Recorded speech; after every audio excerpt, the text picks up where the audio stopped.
এই আমগুলা দিয়ে আমি আমার আপুর পছন্দের আমের আচারটা বানাবো। আর এইটা এই অবস্থাতেই আমি কাঁটা চামচ দিয়ে কেচে নিব। এই যে দেখেন আমি যেভাবে কেচতেছি, প্রচণ্ড হাত ব্যথা হয়ে যায়। আপনারা যদি পারেন ধারালো কোনো কিছু নিয়ে 4-5টা একসাথে করে কেচতে পারেন।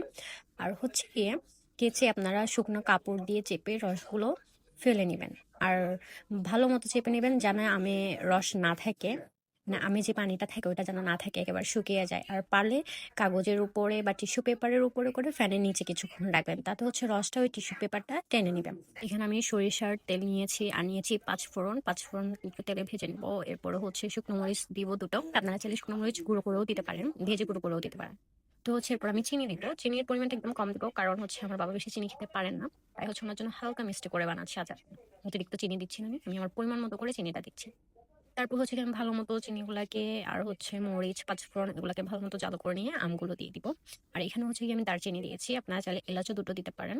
আর চিনির সাথে আপনারা আপনাদের নিজেদের মতো করে দিতে পারেন। তো আমি এটার যে পানিটা আছে, যতক্ষণ না ভালো মতো শুকাবে ততক্ষণ পর্যন্ত আমি এটা জাল দিতেই থাকবো, জাল দিতেই থাকবো।